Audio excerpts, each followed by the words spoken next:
Hey guys, welcome back to another SourceFed Nerd Movie Club review. This week we have Scream.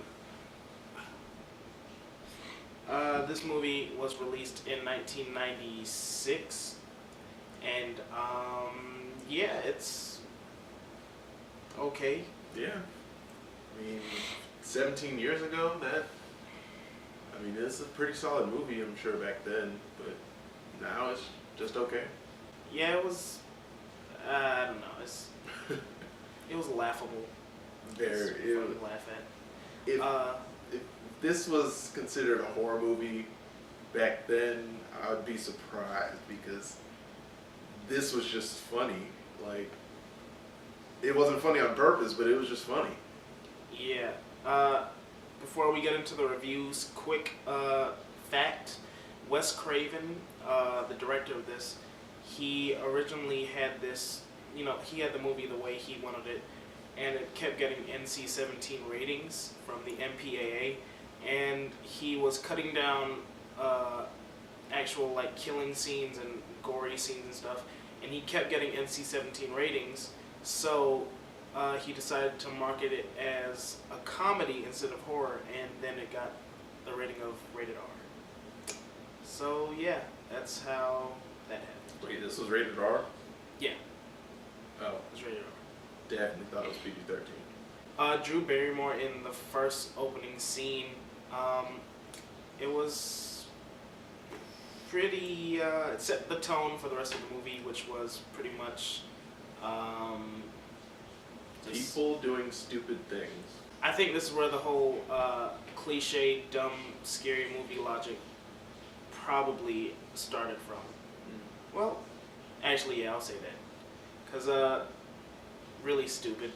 One moment she's, okay, let's start from when she runs out the house. She runs out the house and looks in the house and sees that the killer is in there and still is sneaking around. Like, any smart person would have just took off running. Oh, she's not even sneaking around. She runs out the house and runs outside and just stays right by the front door. Yeah. And just stays there. Like that's going to prevent the killer from finding her. And then she sees the car coming up the driveway, and she runs to it, and she stops. Yep. She stops in the middle of nowhere while she's trying to run to the car for help, and then she gets pounced on by the Ghostface killer. Yeah, this movie contained a bunch of dumb, scary movie logic, like the fact that Neve Campbell, when she's getting chased from the killer at the end, she runs out of the house, right? Makes sense.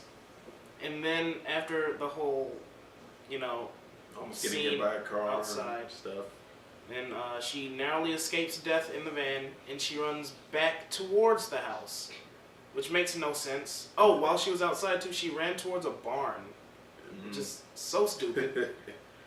And it's really ironic because throughout the whole movie they're like, these are things you shouldn't do in a scary movie. Like they blatantly say, oh, I don't want to be that girl that instead of running towards the door, she's running upstairs. That was funny though, because then in the same scene she had locked the door, so she couldn't go out the door and had to go up the stairs. Yeah. Now, one thing I have to say is, everybody in this movie is a dick. Like, at some point in this, just pure asshole. Like, the students that wear the mask the day after the killer killed the first two people, just dicks. The reporter lady for bringing up Sydney's mom, even though she knows that's a sorry subject, dick. Even though she deserved that punch in the face. What is that actor's name? Shaggy. What is his real name? Matthew Lillard. Matthew Lillard. Even though he was the killer, spoiler, dick, just for laughing and making fun of Sydney the entire movie for being bothered. The boyfriend was a dick for always sneaking up when there was no reason to sneak up on stuff. That's another thing they did. They kept inserting that that music cue. Like, people don't sneak up on you in real life and just go, hey. Like, they were just sneaking up, purposely trying to scare Okay. All right. So let's get into one thing that we really liked and one thing that we really didn't like. Well, I really liked how lighthearted, I guess it was, even though it was a horror movie, like, people were dying and whatnot, but it was still funny. I don't know if that's a good thing, but I enjoyed it. And one thing I didn't like, really, I'd have to say the fake ass jump scares, because they weren't even jump scares. They just kept inserting that music cue to try and surprise you, and it just never worked. And it just made me angry every time it happened. One thing I really liked, I don't know. I was pretty much indifferent about the whole movie. I guess one thing that I liked was that I could pretty much guess what was going to happen. I don't know. It's kind of predictable. But I guess in a way that also is the thing that I didn't like about it. So, yeah, there's that thing. Alright, let's do ratings. Out of 10 bloody knives, I'd give this...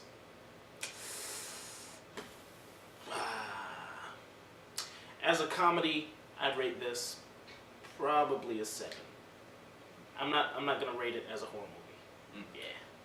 Well, I'll rate it as a whole movie. I'd give it a 6. It wasn't bad, but I don't see me watching this again, unless... Oh, yeah, wait. I don't see me watching it again. I'm gonna change my rating. As even a comedy movie, this would probably be a 3. And it just popped up in my head. It'd probably be a 3. But I'd probably watch it again. No. No. If it's on TV, I'd probably watch it. Yeah. I wouldn't decide to watch it. I wouldn't plan to watch this movie. But then again, if it was on TV, I'd watch it. Like, I'd keep the channel on it. But when it goes to commercial and I flip through, I'd probably stay on the other channel after that. That's how I feel about this. Yeah, I'm kind of indifferent, but more on the 3 side. Yeah. It's pretty low. So yeah, that's what we thought about Scream. Be sure to hit like and subscribe. Hit those little buttons down there. Every little bit counts. Yeah, and if you liked what you saw, leave a comment, or you can go to our other videos. We did The Emperor's New Groove last week, and whatever they're doing next week, we'll probably be following up on that.